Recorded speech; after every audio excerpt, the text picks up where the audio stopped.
யூசுப் அலைஹிஸ்ஸலாம் ஒரு கனவு கண்டார்கள்.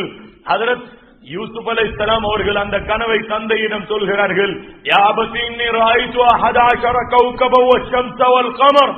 என்னுடைய அருமை தந்தையே, நான் 11 நட்சத்திரங்களையும் சூரியனையும் சந்திரனையும் கனவிலே காண்கிறேன். எனக்கு ராய்துஹும் லீ சாஜிதீன், அவைகள் எல்லாம் எனக்கு சுஜூத் செய்கின்றன. ஹஜ்ரத் யூசுப் அலைஹிஸ்ஸலாம் அவர்களை நோக்கி தந்தை யாக்கூப் அலைஹிஸ்ஸலாம் சொல்கிறார்கள், யா புனைய லா தக்ஸுஸ் ருயாக அலா இஹ்வதிக். என்னுடைய அருமை மகனே, உன்னுடைய இந்த கனவை உன்னுடைய நானமார்களிடம் சொல்ல வேண்டாம். அப்படி சொன்னால் என்ன நடக்கும்? ஃபயகீது லக கைதா, அவர்கள் உனக்கு சூழ்ச்சி செய்வார்கள். இந்த 10 பேருடைய பரம்பரையில் வந்தவர்கள் தான் யூதர்கள். நீங்கள் பார்க்கிறீர்கள், அவர்களுக்கு பனு இஸ்ராயில் என்றும் சொல்லப்படும், யஹூத் என்றும் சொல்லப்படும். ஏனென்றால் இஸ்ராயில் என்பது அந்த 10 பேர்களில் ஒருவர், இன்னும் ஒருவருடைய பேர் யஹூதா. இவர்கள் இருவருக்கும் தான் பரம்பரைகள் கூடுதலாக இருந்தன. அதுவல்லாத இன்னும் ஒருவருடைய விடயத்திலும் அவருக்கும் பிச்சலங்கள் இருந்ததாக உலமாக்கள் சொல்கிறார்கள். ஆனால் இந்த இருவருடைய பரம்பரை தான் இன்று இங்கே நாங்கள் பார்க்கின்ற யூதர்களாக உலகிலே வாழ்கிறார்கள். அன்புரைந்த அல்லாஹ்வின் நல்லடியார்களே, ஆரம்ப நாளையிலிருந்து இவர்கள் சூழ்ச்சிக்காரர்கள் என்று அடையாளப்படுத்தப்பட்டவர்கள், மிக பயங்கரமானவர்கள். குர்ஆனிலே அல்லாஹ் தஆலா லதஜிதன்ன அஷத்தன்னாஸி அதாவத்தல் லில்லதீன ஆமனுல் யஹூத், ஈமான் கொண்ட விசுவாசிகளுக்கு மிக கெட்ட விரோதிகள் யூதர்கள் என்று குர்ஆன் சொல்கிறது. அன்தும் ஹாஉலாஇ துஹிப்பூனஹும் வலா யுஹிப்பூனகும், இந்த யூதர்களும் நீங்களும் நீங்கள் அவர்களை நேசிக்கிறீர்கள், ஆனால் அவர்கள் உங்களை நேசிப்பதில்லை என்று குர்ஆன் சொல்கிறது. இன் தம்சஸ்கும் ஹஸனத்துன் தஸூஹும், உங்களுக்கு ஏதாவது நலவு நடந்தால் அது அவர்களுக்கு கஷ்டமாகிவிடும். வைன் துஸிபுக்கும் ஸய்யிஅத்து யஃப்ரஹு பிஹா, உங்களுக்கு ஏதாவது துன்பங்கள் கஷ்டங்கள் வந்தால் அதனை கொண்டு அவர்கள் சந்தோஷம் அடைகிறார்கள். வைன் தஸ்பிரு வ தத்தகு, நீங்கள் பொறுமையோடு அல்லாஹ்வை பயப்படுவீர்களே ஆனால் லா யதுர்ருக்கும் கைதுஹும் ஷைஆ, அவர்களுடைய சூழ்ச்சி உங்களுக்கு எந்த தொந்தரவையும் தராது என்று குர்ஆன் சொல்கிறது. இன்னும் ஒரு இடத்திலே அல்லாஹ் தஆலா லா தத்தகிது பிதானதம் மின் தூனிக்கும் லா யஅலூனகும் கபாலா, நீங்கள் அல்லாத அந்த யூதர்களை உங்களுடைய பாதுகாவலர்கள் என்று நீங்கள் நினைக்க வேண்டாம். உங்களுக்கு அவர்கள் சதி செய்யாமல் விட்டுவிட மாட்டார்கள். லா யஅலூனகும் கபாலா, உங்களுக்கு சதி செய்யாமல் விட மாட்டார்கள். வத்தூமா அனித்தும், நீங்கள் கஷ்டப்படுவதைத்தான் அவர்கள் ஆசை வைக்கிறார்கள். கத் பதத்தில் பக்தாஉ மின் அஃப்வாஹிஹிம், அவர்களுடைய நாவால் உங்களை பற்றி உண்டான குரோதம், உங்களுக்கு செய்கின்ற சதி தவறுதலாக வெளியே வருகிறது. வமா துஃபி சுதூருஹும் அக்பர், அவர்களுடைய உள்ளங்களிலே மறைத்து வைத்திருக்கின்ற சதி அது ரொம்ப பயங்கரமானது என்று குர்ஆன் சொல்கிறது. அன்புடைய அல்லாஹ்வின் நல்லடியார்களே, அவர்கள் நாவால் வெளிப்படுத்துவது சொற்பம், அவர்களுடைய உள்ளங்களிலே மறைந்திருப்பது பயங்கரமானது என்று குர்ஆன் சொல்கிறது. இப்படிப்பட்ட பயங்கரமானவர்களுடைய இரண்டாவது குலப்படி காலத்திலே வாழ்கிறோம் நாம். அன்புடைய அல்லாஹ்வின் நல்லடியார்களே, ஹிஜ்ரி 1666, கிறிஸ்துக்கு பின் 1666 ஆண்டு, கிறிஸ்துக்கு பின் 1666 ஆண்டு யூதர்களில் ஒரு கூட்டம் துர்க்கியிலே அன்று ஆட்சி செய்த அரசனிடம் வந்து இஸ்லாத்தை ஏற்றுக்கொண்டார்கள். 138 அல்லது 134 யூத குடும்பங்கள். இவர்கள் வெளிப்பாட்டாக நடிப்பாக இஸ்லாத்தை ஏற்றுக்கொண்டார்களே ஒழிய உண்மையிலே அவர்கள் மூமின்கள் அல்ல. ஆனால் அன்றைய முஸ்லிம்கள் எல்லாம் அவர்களை முஸ்லிம்கள் என்று ஏற்றுக்கொண்டார்கள். ஏனென்றால் வெளிப்படையை வைத்து முடிவு செய்ய வேண்டும், முடிவு செய்தார்கள். அவர்களில் அதிகமானவர்கள் ஜஸீரத்துல் அரபிலும் துர்க்கிலும் குடியேறினார்கள். அவர்களில் அதிகமானவர்கள் ஜஸீரத்துல் அரப் என்பது நாங்கள் இன்று காண்கின்ற சவுதி அரேபியா, துருக் என்பது நாங்கள் பார்க்கின்ற அந்த துருக்கின் நாடு. இந்த இரண்டு நாடுகளிலும் ஒன்று அவர்கள் குடியேறி அவர்கள் குடியாக வாழ்ந்தார்கள். 1998 ஆண்டு வெறும் துர்க்கியில மாத்திரம் 1,00,000க்கும் மேற்பட்ட குடும்பங்கள் இவர்கள் இருக்கிறார்கள் என்று அடையாளப்படுத்தப்பட்டது. இதே போன்று அரபு நாடுகளில் முஸ்லிம்கள் மத்தியிலே பிளவை உண்டாக்க, துர்க்கியிலே அரசியல் ரீதியான பிரச்சனைகளை உண்டாக்க இவர்களால் பயங்கரமான வேலை திட்டங்கள் நடைபெற்றன. இதனுடைய தொடர் அவர்களுடைய விடாமுயற்சி. அவர்கள் ஒரு பரம்பரையில் அவர்கள் மஷூரா செய்தால் அடுத்த மஷூரா அடுத்த பரம்பரையில் தான் நடக்கும். 100 வருடங்களுக்கு பின்னால் நடக்கின்ற அவர்களுடைய மஷூராக்களும் இருக்கின்றன. எந்த மஷூராவில் முன்னால் மஷூரா பண்ணிய யாரும் இருக்க மாட்டார்களோ அப்படியான மஷூராக்கள் நடக்கின்றன. இவர்களை தலைமை தாங்கி வழி நடாத்தக்கூடியவன் ஷைத்தான். இவர்களுடைய அவ்வளவு வேலை திட்டங்களையும் எடுத்து பாருங்கள். என்றிலிருந்து அவர்கள் மஸ்ஜிதுல் அக்ஸாவை கைப்பற்றி அந்த சூனியம் சம்பந்தமான வேதத்தை கையில் எடுத்து ஷைத்தானை வணங்க உடன்பட்டு ஷைத்தான்களை வணங்க ஆரம்பித்தார்களோ அன்றிலிருந்து ஷைத்தான்கள் தான் அவர்களை வழி நடாத்தினார்கள். ஷைத்தான்கள் எந்தெந்த விருப்பங்களை தெரிவிப்பார்களோ அவைகளைத்தான் நிறைவேற்றுகிறார்கள். குர்ஆனை எடுத்து பார்த்தால் ஷைத்தானுடைய விருப்புகள் என்ன என்று குர்ஆன் சொல்கின்றது. அந்த விருப்புகளை பார்த்தால் அவைகள் அனைத்தையும் இந்த உலகிலே நிலைநாட்டக்கூடியவர்கள், உலக மக்களிடம் அதனை பரப்பக்கூடியவர்கள் யூதர்களாக இருக்கிறார்கள். அன்புள்ள அல்லாஹ்வின் நல்லடியார்களே, இந்த தொடர் இவர்கள் லட்சக்கணக்கான குடும்பங்களாக முஸ்லிம்கள் வாழ்கின்ற பிரதேசங்களில் எல்லாம் குடியேறி முஸ்லிம்களுடைய இந்த இஸ்லாமிய கிலாபத்தை வீழ்த்துவதற்காக வேண்டி பாரிய முயற்சி நடைபெறுகிறது. அத்துடன் முஸ்லிம்கள் மத்தியிலே இருக்கின்ற அந்த ஒற்றுமை, அந்த தனித்துவம் அது சீர்குலைக்கப்பட்டு முஸ்லிம்கள் கூறு போடப்பட்டு துண்டு துண்டாக பிரிக்கப்பட அவர்கள் முயற்சி செய்தார்கள். அன்புரைந்த அல்லாஹ்வின் நல்லடியார்களே, முஸ்லிம்களை ஒரே தலைமைத்துவத்திலிருந்து இல்லாமலாக்கிவிட்டால், உலமாக்களுக்கு கட்டுப்படும் தன்மை முஸ்லிம்களிடமிருந்து பறிபோய்விட்டால் அது மிக பயங்கரமான ஒரு நிலைக்கு முஸ்லிம்களை ஈட்டு செல்லும் என்பது அவர்களுக்கு நமக்கு முன்னாலே தெரிந்துவிட்டது. அன்புரைந்த அல்லாஹ்வின் நல்லடியார்களே, குர்ஆனிலே அல்லாஹ் தஆலா லா தனஸஉ ஃபதஃப்ஷலு வதذهب ரீஹுக்கும் வஸ்பிரு இன்னல்லாஹ மஅஸ் ஸாபிரீன் என்று சொல்கிறான். நீங்கள் முரண்பட வேண்டாம், ஒருவருக்கொருவர் பிணக்குப்பட்டு பிரிந்து விட வேண்டாம், உங்களுடைய பலங்கள் எல்லாம் காற்றிலே பறந்துவிடும். எனவே நீங்கள் ஏதும் பிரச்சனை வந்தால் வஸ்பிரு பொறுமையாக இருங்கள்.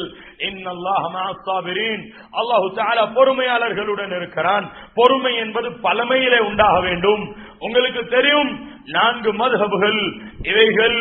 இமாம் அபூ ஹனீஃபா ரஹிமஹுல்லாஹ் ஹிஜ்ரி 150லும், இமாம் மாலிக் ரஹிமஹுல்லாஹ் 179லும், இமாம் ஷாஃபி ரஹிமஹுல்லாஹ் 204லும், இமாம் அஹ்மத் பின் ஹம்பல் ரஹிமஹுல்லாஹ் 241லும் வஃபாத்தானார்கள். இவர்களுடைய இந்த மஸ்லக்குகள் இவைகள் ஃபிக்ஹுடைய சட்ட திட்டங்களை தொகுத்து மக்களை வழிநடாத்துவதற்கு ஏற்பாடு செய்ய அல்லாஹ் தஆலா இந்த மக்களை பாவித்தான், பயன்படுத்தினான். இந்த மக்கள் வழிகாட்டிய இந்த வழிகாட்டல் 1000 வருடங்களாக, ஒரு நாள் 2 நாள் அல்ல. இமாம் அஹ்மத் பின் ஹம்பல் ரஹிமஹுல்லாஹ் ஹிஜ்ரி 241ஆம் ஆண்டு வஃபாத்தாகிறார்கள். அன்றிலிருந்து ஹிஜ்ரி 1322ஆம் ஆண்டு வரை, ஹிஜ்ரி 1322இல் நதீர் ஹுசைன் என்பவர் பிறக்கிறார். அவர் ஹிஜ்ரி 1367இல் சொல்கிறார் மذஹப் தேவையில்லை என்பதா. இந்த பேச்சை நதீர் ஹுசைன் பேசும் வரை 1026 வருடங்களாக இந்த பூமியில் மذஹப் அல்லாத ஒன்று இஸ்லாமாக இருக்கவில்லை. எத்தனை நாட்கள் 1026 வருடங்கள். பொறுப்புடன் சொல்கிறேன், முடியுமானால் யாரும் இதிலே முரண்பாடு உங்களுக்கு தெரியும் என்றால், நான் பேசுகின்ற இந்த பேச்சில் உங்கள் யாருக்காவது அறிவிருக்கிறது என்றால், உலமாக்கள் இதனை தொகுத்திருக்கிறீர்கள் என்றால் கொண்டு வாருங்கள். நான் ஒரு நாள் 2 நாள் அல்ல, 2008ஆம் ஆண்டிலிருந்து 10 வருடங்களாக மிம்பராக இதனை சவால் விட்டு சூளுரைத்து வருகிறேன். 1026 வருடங்களாக மذஹப் வேண்டாம் என்று பேசிய ஒரு முஸ்லிம் வாழ்ந்ததில்லை இந்த பூமியில். நான் கேட்கிறேன், மதுஹப் வழிகேடு என்றால் 1000 வருடங்களாக உம்மத் வழிகேட்டில் வாழ்ந்தார்களா? அன்புரையின் அல்லாஹ்வின் நல்லடியார்களே, என்றிலிருந்து இந்த யூத அடிவருடிகள் இந்த முஸ்லிம்கள் மத்தியிலே சில பிணக்குகளுக்குரிய கருத்துக்களை விஷங்களை கக்கினார்களோ, அன்றிலிருந்து முஸ்லிம்கள் மத்தியிலே பிளவுகள் உண்டாக்கப்பட அவர்களின் மூலமாக ஏற்பாடு செய்யப்பட்ட செய்திகள் இவைகள். அன்புரையின் அல்லாஹ்வின் நல்லடியார்களே, மதுஹபுகள் என்றால் என்ன என்பதை முதலாவது விளங்க முயற்சி செய்யுங்கள். அது சம்பந்தமாக ஒரு தலைப்பு போடுங்கள். சூரியன் பட்ட பகலிலே வெளிச்சம் தருவதை விட தெளிவாக உங்களுக்கு விளங்க வைப்பேன் மதுஹப் என்றால் என்ன என்று. குர்ஆனும் சுன்னாவும் இன்று பின்பற்றப்படுவதானால் மதுஹப் பின்பற்றப்பட்டாக வேண்டும். யாராவது மதுஹபுக்கு வெளியால் இருந்து நான் குர்ஆன் சுன்னாவை பின்பற்றுகிறேன் என்று சொல்கிறான் என்றால் அவன் துப்பரவான வடிகட்டப்பட்ட ஒரு மடையனாக இருக்கிறான். அன்புரையின் அல்லாஹ்வின் நல்லடியார்களே, இஸ்லாமிய சட்ட திட்டங்கள் குர்ஆன் சுன்னாவிலிருந்து பிளந்தெடுக்கப்பட்டவைகள். அவைகளை பிளந்தெடுப்பதற்குரிய காலம் இந்த காலமா? புத்திசாலிகளே, சிந்தனையில் பரந்த விசாலமான தன்மை உடையவர்களே, நான் கேட்கின்ற கேள்வியை சற்று புரிந்து கொள்ளுங்கள். இஸ்லாமிய சட்ட திட்டங்கள் குர்ஆன் சுன்னாவில் இருந்து வெளியாக்கப்பட வேண்டிய காலம் இதுவா அதுவா? என்னமோ இவர்களுக்கு தான் அந்த இஸ்திம்பாத்துடைய சட்டங்களை வெளியாக்கக்கூடிய நுட்பம் புதிதாக கொடுக்கப்பட்டது போன்று அவர்கள் நினைக்கிறார்கள். ஆனால் யாரெல்லாம் அப்படி நினைக்கிறார்களோ அவர்களை ரசூல் ஸல்லல்லாஹு அலைஹி வஸல்லம் தஜ்ஜால் என்றார்கள். ஸல்லல்லாஹு அலைஹி வஸல்லம் சொன்னார்கள், யகூனு ஃபி ஆகிரில் ஸமான், கடைசி காலத்திலே உருவெடுப்பார்கள். தஜ்ஜாலூன கஸாபூன், மகா பொய்யர்களாகிய தஜ்ஜால்கள். அவர்கள் என்ன செய்வார்கள் என்றால், யதூனகும் மினல் அஹாதீஸ் பிமா லம் தஸ்மஉ அன்தும் ஆபாவுக்கும், உங்களுக்கு புதிய செய்திகளை சொல்லுவார்கள், நீங்களோ உங்களுடைய மூதாதையர்களோ கேள்விப்பட்டிருக்க மாட்டீர்கள். கடைசி காலத்தில் வருவார்கள், மூதாதையர்களுக்கு முரணாக பேசுவார்கள். நாங்கள் கடைசி காலத்தில் வாழ்கிறோம், மூதாதையர்களை பின்பற்றுகிறோம், இதுதான் எங்களுடைய மதுஹபுடைய வழி. இதற்கு முரணாக பேசுபவர்களை அல்லாஹ்வுடைய தூதர் தஜ்ஜால் என்றார்கள். இந்த ஹதீஸ் சஹீஹ் முஸ்லிமிலே பதிவாகிறது. அன்புரைந்த அல்லாஹ்வின் நல்லடியார்களே, இது போன்று யூதர்கள் பிணக்குகளை உண்டாக்குவதற்காக வேண்டி இன்னும் பல இன்னொரு கருமங்களை செய்தார்கள். ஹிலாபத்தே உஸ்மானியாவை, உஸ்மானிய பேரரசை, ஒட்டோமான் எம்பயர் என்று அன்று பல 100 வருடங்களாக உலகில் எந்த சக்தியாலும் உசுப்ப முடியாமல் இருந்த அந்த பரந்த பூமியை, இந்த பூமியை பிரித்து Saudi Arabia, Dubai, Qatar, Bahrain, Iraq, Iran, Jordan, Syria, Lebanon, Palestine, Kuwait, அங்கே ரஷ்யாவுடைய நாடுகள், Uzbekistan, Kazakhstan, Turkmenistan, Kyrgyzstan, Afghanistan, இங்கே பார்க்கின்ற பாகிஸ்தான், இந்துஸ்தான் வரை 40 லட்சம் நாடுகளை சேர்த்த ஒரே நாடாக இருந்த, ஒரே ஆட்சியாக இருந்த இந்த ஆட்சியை கூறு போட்டு பிரிக்க இவர்கள் செய்த முயற்சி கடைசியாக சுல்தான் அப்துல் ஹமீத் தானி உஸ்மானி ரஹிமஹுல்லாஹ் அவர்கள் 1922ஆம் ஆண்டு மார்ச் மாதம் 3ஆம் தேதி ஞாயிற்றுக்கிழமை நாள் அங்கே ஜெயிலிலே போடப்பட்டு, இன்று இஸ்லாமிய கிலாபத் அது வீழ்த்தப்பட்டு விட்டது, இதற்கு முன்னால் அது அப்படி ஒன்று கிடையாது என்று அலான் செய்யப்பட்டது. எனவே தான் ஞாயிற்றுக்கிழமை நாள் விடுமுறை நாள் என்று பிரகடனப்படுத்தப்பட்டது. அன்புரைந்த அல்லாஹ்வின் நல்லடியார்களே, இவ்வளவு பயங்கரமான ஒரு பிரிவினையை உண்டாக்கி முஸ்லிம்களை சீர்குலைத்து கிலாபத் வேண்டும் என்று குரல் கொடுத்த அனைத்து உலமாக்களையும் கொலை செய்தார்கள். சிரியாவில் இன்று நாங்கள் ஹலபிலே பிரச்சனையை பார்க்கிறோம். அன்று ஹமாவில் ஒரே நாளையில் 80,000 மக்கள் கொலை செய்யப்பட்டார்கள். அநேகமானவர்கள் உலமாக்கள். 1.5 கோடி முஸ்லிம்களை கொலை செய்துதான் இஸ்லாமிய கிலாபத் வீழ்த்தப்பட்டது. 1905ஆம் ஆண்டு முகமது பின் அப்துல் வஹாபும் மலிக்கு சௌதும் சேர்ந்து ரியாதை ஒரு தனி நாடு என்று பிரகடனம் செய்தார்கள். நாங்கள் பார்க்கின்ற இந்த இஸ்லாமிய மறுமலர்ச்சிவாதிகள் என்று நாங்கள் எல்லாம் நெஞ்சிலே மார்பு தட்டி கொள்கின்ற எங்களுடைய தலைவர்மார்கள் என்று நினைக்கின்ற அந்த கூட்டம் இருக்கிறது. இவர்கள் தான் முதலாவது இஸ்லாமிய பிரிவினையை உண்டாக்கிய பெரும் பாவிகள், மறந்து விடாதீர்கள். 1905ஆம் ஆண்டு ரியாதை தனியாக பிரித்தெடுத்து உஸ்மானிய கிலாபத்துக்கு கீழே நாங்கள் இல்லை, நாங்கள் ஒரு தனி ஆட்சி செய்கிறோம் என்று பிரித்த முதலாவது பெரும் கொடிய பாவிகள் இவ்விருவரும் தான். அந்த சவுதுடைய பெயரை தான் இன்று சவுதி அரேபியா என்று வைத்திருக்கிறார்கள். அல்-மம்லகத்துல் அரபியத்து சவுதியா என்று 1924ஆம் ஆண்டு அதுக்கு பெயர் போடப்பட்டது. அதுவரைக்கும் அந்த பூமிக்கு பெயர் ஜசீரத்துல் அரப் என்று இருந்தது. இந்த பூமியை பற்றி நபி அலைஹிஸ்ஸலாம் அவர்கள் சொன்ன ஹதீஸ் புகாரியிலே பதிவாகிறது. அக்ரிஜுல் யஹூத வன் நஸாரா மின் ஜஸீரத்தில் அரப் லா யப்கா தீனானி ஃபீ ஜஸீரத்தில் அரப். இந்த ஜஸீரத்துல் அரபிலிருந்து யூதர்களை கிறிஸ்தவர்களை வெளியாக்குங்கள், இங்கே இரண்டு மார்க்கங்கள் வாழக்கூடாது என்றார்கள் ஸல்லல்லாஹு அலைஹி வஸல்லம். அந்த ஜஸீரத்துல் அரபுடைய பெயரை மாற்றினார்கள், யூதர்களை கிறிஸ்தவர்களை அங்கு குடியமர செய்ய. இன்று எங்கே போய்விட்டது என்றால், எந்த நாட்டை எந்த பூமியை கூப்பிடு சிற்கு ஆக்கிரமிக்க கூடாது என்று நபி அலைஹிஸ்ஸலாம் நினைத்தார்களோ அந்த பூமியில் 30,000 தியேட்டர்களை திறந்து வைப்பதற்கான வேலை திட்டத்தின் கீழால் இன்று இருக்கின்ற மன்னருடைய புதல்வர் அந்த யூதர்களுடைய அடிவருதி அவன் 3000 தியேட்டர்களை திறந்து பாராட்டு விழா கொண்டாடி இருக்கிறானே. இவைகளை எல்லாம் பார்த்து கேட்டு உள்ளங்கள் நிம்மதி அடைகின்றனவா? ஸல்லல்லாஹு அலைஹி வஸல்லம் சொன்னார்கள், இன்ன தீன லா யரிது இலல் ஹிஜாஸ் கமா தரிதுல் ஹய்யத்து ஃபீ ஜுஹரிஹா.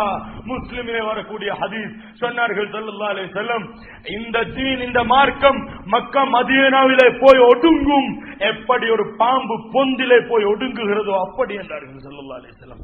மக்காவில் மதீனாவில் மாத்திரம் தீன் இருக்கும், அதுவல்லாத அனைத்து பூமிகளும் ஒரு மாடர்ன் சவுதியாவை நான் உருவாக்க போகிறேன் என்று பிரகடனம் செய்து அங்கே பெண்களை தாராளமாக நடமாட வைத்து ஒரு பெண் 25 வயதுக்கு மேற்பட்ட ஒரு பெண் தனியாக பிரயாணம் செய்து சவுதியிலே வரலாம் என்ற சட்டத்தை பாஸ் பண்ணி அங்கே ஜினாவை, உரியானியத்தை, விபச்சாரத்தை, கெட்ட ஒரு கலாச்சாரத்தை உருவாக்க முயற்சித்தவர்கள் யார்? எந்த அநியாயக்காரர்கள் அன்று 1905ஆம் ஆண்டு இந்த இஸ்லாமிய கிலாபத்திலிருந்து சவுதியா என்று வேறாக்கினானோ அந்த அநியாயக்காரர்களுடைய தொடர் முயற்சி நடக்கிறது, மறந்து விடாதீர்கள்.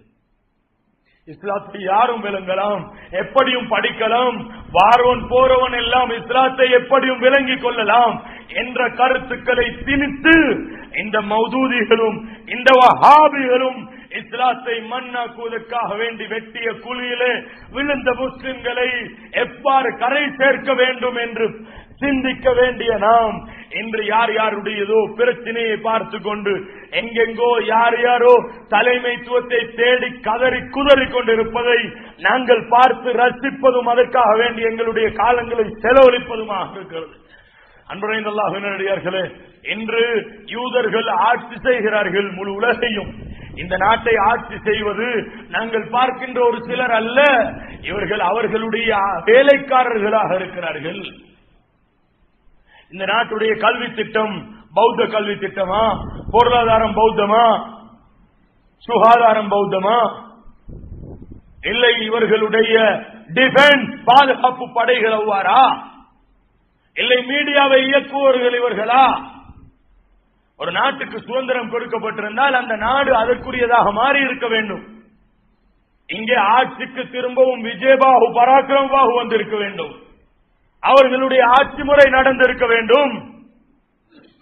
48ஆம் ஆண்டு சுதந்திரம் பெற்றோம் என்று சொல்கிறோமே, என்ன சுதந்திரம் கிடைத்தது? யாருடைய கல்வி திட்டம் இருக்கிறது? யாருடைய பொருளாதார திட்டம் இருக்கிறது? யாருடைய அரசியல் இருக்கிறது? நீங்கள் பாருங்கள், பொதுநலவாய நாடுகள் என்று சொல்லப்படக்கூடிய 80 நாடுகளுக்கு மேலால் இவைகள் எல்லாம் இந்த வெள்ளையர்கள் சுதந்திரம் கொடுத்த நாடுகள். இவைகள் அனைத்துக்கும் ஒரே காலப்பகுதியில் தான் சுதந்திரம் கொடுத்தார்கள். ஆனால் ஒரு நடிப்பு, எவ்வாறான நடிப்பென்றால் அனைவரும் போராடி சுதந்திரம் எடுத்தார்கள். இலங்கையில் போராட்டம் நடந்தது, இந்தியாவில் காந்தியுடைய தலைமையில் நடந்தது, பாகிஸ்தானில் அலி ஜின்னாவுடைய தலைமையில் நடந்தது. ஒவ்வொரு நாட்டையும் எடுத்து பாருங்கள், அவர்கள் தன்னுடைய நாட்டை பிரித்தெடுப்பதற்காக வேண்டி போராட்டம் செய்தார்கள் என்று வரலாறு சொல்கிறது. இந்த போராட்டத்தினுடைய உண்மை யதார்த்தம் என்ன? அனைவருக்கும் ஒரே அடியாக வகை இறங்கியதோ? 80 நாடுகளும் ஒரே அடியாக போராடியதோ? அவர்களுடைய ஆட்சியுடைய அந்த ஒழுங்கை அவர்கள் அமைத்ததன் பின்னால் ஒரே அடியாக அனைத்து நாடுகளையும் பிரித்து அவர்களை தங்களுடைய சட்ட திட்டங்களுக்கு கீழால் வழிநடாத்தினார்கள். இங்க எங்கேயும் இங்கிலீஷ் லோ அல்லாத எந்த ஒரு சட்டமும் நிலைநாட்டப்பட முடியாது. பாகிஸ்தானை அமைத்ததே இஸ்லாமிய ஷரியத்துடைய சட்டம் இங்கே நிகழ வேண்டும் என்றுதான். அஷ்ரப் அலி தானவி, முஃப்தி ஷபீர் உஸ்மானி ரஹிமஹுல்லாஹ், ஷபீர் அஹ்மத் உஸ்மானி ரஹிமஹுல்லாஹ் இந்த அலி ஜின்னா என்ற மூதேவியுடைய பேச்சிலே ஏமாந்து அவர்கள் அங்கே நாட்டை அமைக்க வேண்டும் என்று குரல் கொடுத்தார்கள். ஏனென்றால் पाकिस्तान बनाने के लिए, पाकिस्तान को हम बनाने के लिए, इस मुल्क को हमने साफ करने के लिए என்றார்கள். பரிசுத்தமான ஒரு பூமியை குஃப்ரிலிருந்தும் ஷிர்க்கிலிருந்தும் பரிசுத்தப்படுத்த அமைக்கிறோம் என்றார்கள். இந்த முயற்சியிலே உச்சகட்டத்தை அடைந்த ஜியாவுல் ஹக்குடைய காலத்தில் ஜியாவுல் ஹக்கையும் ஷபீர் அஹ்மத் உஸ்மானியையும் கொலை செய்ததனுடைய யதார்த்தம் என்ன தெரியுமா? பொதுநலவாய நாடுகள் ஒருபோதும் இங்கிலீஷ் லோ அல்லாத ஒன்றை எடுக்க முடியாது என்பதை மறந்து விடாதீர்கள். ஆட்சி அவ்வாறே இன்னும் ஒருவருடைய பொறுப்பில் தாங்கள் ஆட்சி செய்கிறார்கள்.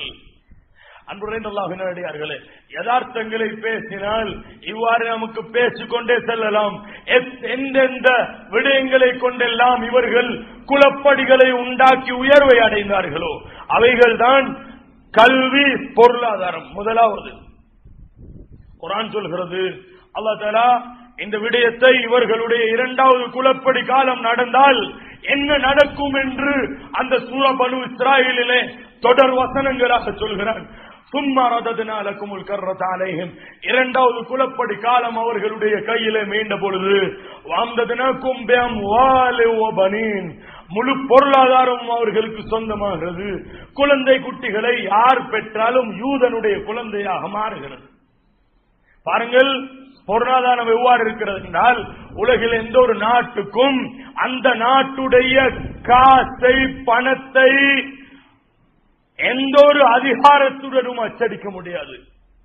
இந்த நாட்டுடைய மைத்ரிபால சிறிசேன, ரணில் விக்ரமசிங்க, மஹிந்த ராஜபக்ச 3 பேரும் ஒன்றுபட்டாலும் ஒரு 10 ரூபாய் நாணயத்தை அச்சிட முடியாது. 10 ரூபாய் நாணயத்தை அச்சிட முடியாது. வேர்ல்ட் பேங்க் உடைய ஆர்டர் வரும் வரை, அவர்களுடைய பெர்மிஷன் வரும் வரை, அவர்கள் அதற்கு நம்பர் பாஸ் பண்ணும் வரை. தெரியாது என்றால் தெரிந்து கொள்ள முயற்சி செய்யுங்கள். இந்த அறிவு எனக்கு இல்லை என்றால் அதனை தெரிய முயற்சி செய்யுங்கள். இதனுடைய வரலாறு ஒரு நீண்ட வரலாறு, அதற்கு இங்கே இடம் தர முடியாது. இது இடம் தரும் இடமும் அல்ல. குத்பாவுக்காக வேண்டி நான் காலையில் 9 மணிக்கு இங்கே வந்திருந்தேன், 9:30 10 மணிக்கு வந்திருந்தேன். இந்த இடத்துக்கு நான் இவ்வளவு தூரம் பிரயாணம் செய்ய வேண்டும் என்பது எனக்கு தெரியாது. நான் இருந்த இடத்திலிருந்து இங்கே கொண்டு வரக்கூடிய ஏற்பாடு சரியாக நடக்கவில்லை. யாரும் இதனை தவறாக புரிந்து கொள்ளக்கூடாது என்பதற்காக வேண்டி சொல்கிறேன். நான் வெறுமனே ஒரு குத்பாவுக்காக வேண்டி கொழும்பிலிருந்து பிரயாணம் செய்து வந்திருக்கிறேன். தஹஜ்ஜுடைய நேரத்தில் வெளியாகி இருக்கிறேன். நான் இங்கே என்னுடைய ஹக்கை அதா செய்ய முயற்சி செய்கிறேன். அன்புரைந்த அல்லாஹ்வின் நல்லடியார்களே, என்று இந்த அரசியல், இந்த பொருளாதாரம் இவர்களுடைய கைவசம் நாசம் பண்றது என்றால் 1870 ஆண்டு தான் இவர்களுடைய கைவசம் அது சென்றது. அதுக்கு முன்னால் இவர்கள் தொடராக 100 வருடங்கள் முயற்சி செய்தார்கள். ஒரு நாள் 2 நாள் அல்ல, தொடராக 100 வருடங்கள் முயற்சி செய்தார்கள். இதனுடைய வரலாறு இருக்கிறது. இந்த வரலாறுகளை உங்களிடம் முழுமையாக கதைத்து முடிப்பதானால் ஒரு 6 நாள் தேவைப்படும். அதுக்கு பின்னால் இவர்கள் உலகிலே கல்வியை கையிலே எடுத்தார்கள். இஸ்லாமியர்கள் ஹிஜ்ரி 1300 வரை வகையல்லாத ஒன்றை கற்றது கிடையாது. எந்த மதம் சார்ந்தவர்களும் கூட, எந்த ஒரு மதம் சார்ந்தவர்களும் கூட நல்ல முறையில் நான் சொல்வதை விளங்க முயற்சி செய்யுங்கள் விளங்க. எந்த ஒரு மதம் சார்ந்தவர்களும் கூட மார்க்கத்துக்கும் ஒழுக்கத்துக்குமாகவே அன்றி உலக வரலாற்றில் கற்றது கிடையாது. கல்வி என்பது மார்க்கத்துக்கும் ஒழுக்கத்துக்கும் தான். விவசாயத்துக்கு கல்வி கிடையாது. விவசாயம் என்பது ஒரு அனுபவம். வியாபாரத்துக்கு கல்வி கிடையாது. கால்நடை வளர்ப்புக்கு கல்வி கிடையாது. பரிபாலனம் செய்வதற்கு கல்வி கிடையாது. ஆட்சி செய்வதற்கு கல்வி கிடையாது.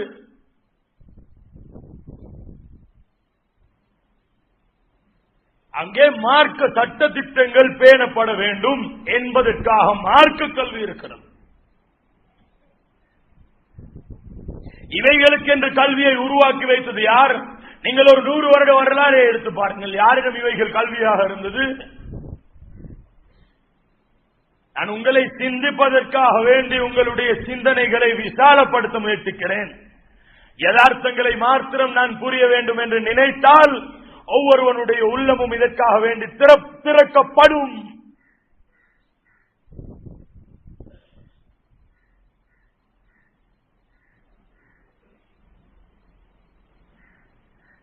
அன்புள்ளவர்களே, யூதர்கள் எந்த குலப்படிகள் மூலமாக ஷைத்தானை வணங்கி உயர்வை அடைந்தார்களோ அவைகள் தான் கல்வி, பொருளாதாரம், அரசியல், சுகாதாரம், அவர்களுடைய மீடியா, டிஃபென்ஸ். இந்த 6 தலைப்புகளையும் யுனைடெட் நேஷன் அல்லாத வேறு யாருக்கும் நேரடியாக தலையீடு செய்ய முடியாது. எந்த ஒரு கவர்மெண்ட்டுக்கும் பவர் கிடையாது. கேளுங்கள், டிஃபென்ஸ் உடைய பவர் யாரிடம் இருக்கிறது என்று. டிஃபென்ஸ் உடைய பவர் அரசாங்கத்திடம் இருந்திருந்தால் சோப்பு பட்டி போட்டவர் இராணுவ ஆட்சியை அமைத்திருப்பார். அன்று அவருடைய முயற்சி எவ்வாறு தோல்வி கண்டது? இது ஒரு உதாரணத்தை சொல்கிறேன். பர்வேஸ் முஷர்ரஃப் எப்பொழுது அமெரிக்காவுக்கு எதிராக வேலை செய்ய ஆரம்பித்தாரோ அதே இராணுவ தளபதியை நாட்டுடைய தலைவராக ஆக்கினார்கள். யார் ஆக்கினான்? நவாஸ் ஷரீப் அமெரிக்காவுக்கு எதிராக வேலை பார்க்கிறார் என்று சொல்லும் பொழுது பர்வேஸ் முஷர்ரஃப் அங்கே கர்னலாக இருந்தவர் ஜனாதிபதியாக எவ்வாறு மாறினார்? வரலாறுகளை பாருங்கள், நடைமுறைகளை பாருங்கள். வெறுமனே ஒரு சிலருடைய வார்த்தைகளில் ஏமாந்து விடாதீர்கள். அரசியல் என்பது அவர்களுடையது. இஸ்லாமிய அரசியல் என்பது ஹிலாபத். அங்கே எதிர்கட்சி கிடையாது, ஆளும் கட்சி தான் ஹிலாபத்திலே ஆட்சி செய்யும். கலீஃபா ஒரு பாவம் செய்தால் முழு முஸ்லிம்களும் எதிர்கட்சியாகி விடுவார்கள். கலீஃபா நலவு செய்தால் முழு முஸ்லிம்களும் ஆளும் கட்சியில் இருப்பார்கள். என்ன அநியாயம் இது! ஆளும் கட்சியில் உள்ளவர் தினா செய்தாலும் அந்த கட்சி சார்ந்தவர்களுக்கு அது நலவுதான். எதிர்கட்சியில் உள்ளவர் தொழுதாலும் ஆளும் கட்சியில் உள்ளவர்களுக்கு அது கெடுதிதான். என்ன ஆச்சரியமான அரசியல் இது! ஒரு நேரம் ஒதுக்கி நாங்கள் சிந்திக்க வேண்டாமா? அன்புடைய அல்லாஹ்வினர்களே, ஷைத்தான்களை வணங்குவதற்காக வேண்டி யூதர்கள் மேற்கொண்ட நடவடிக்கைகள் இவை. இவர்களுடைய கல்வி, இவர்களுடைய பொருளாதாரம், இவர்களுடைய அரசியல், இவர்களுடைய இந்த 6 விடயங்கள். அதிலே நாங்கள் ஈடுபடுவது இது முஸ்லிமுக்குரிய வேலை அல்ல. யாருக்காவது தெளிவு தேவை என்றால் நான் உங்களிடம் முழுமையாக நேரம் தருவேன். நீங்கள் வாருங்கள் எங்களிடம், நாங்கள் உங்களிடம் அமர்வோம்.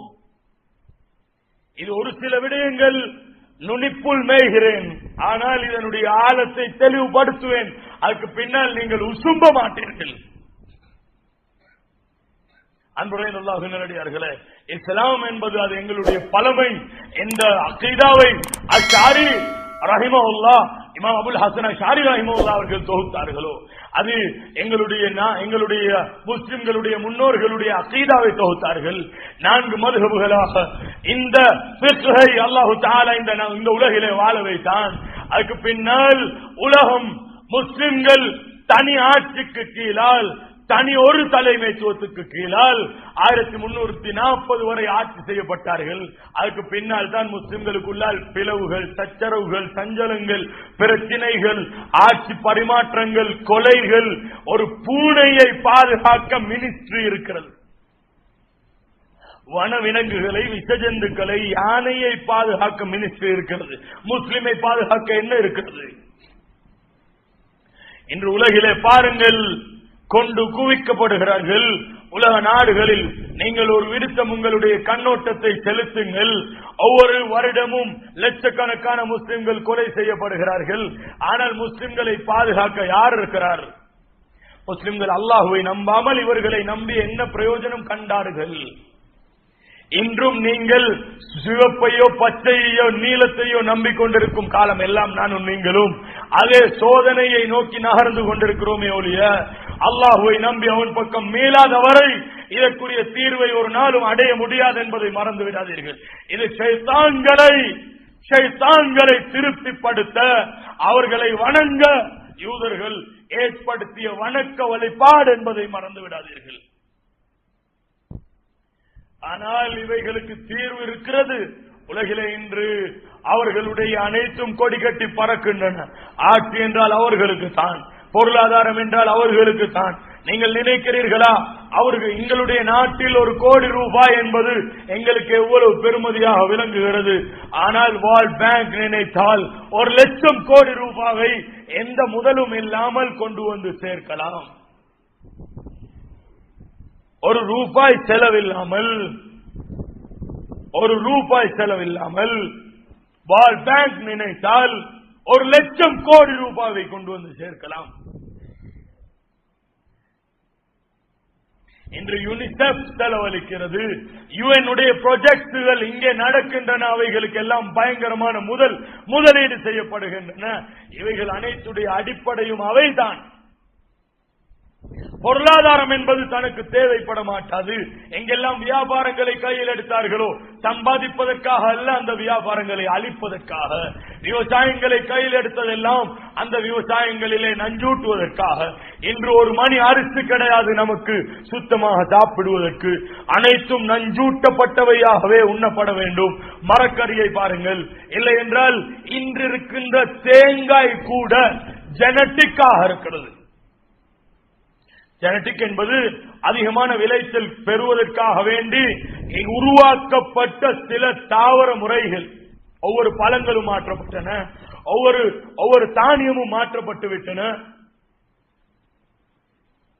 ஜெனடிக் மூலமாக கேன்சர் வரும் என்று சொன்னதும் WHO தான். ஆனால் அவனுடைய பொருளாதார திட்டத்துக்கு கீழால் தான் உலகம் எல்லாம் ஜெனடிக் கொண்டு போய் திணிக்கப்படுகின்றது.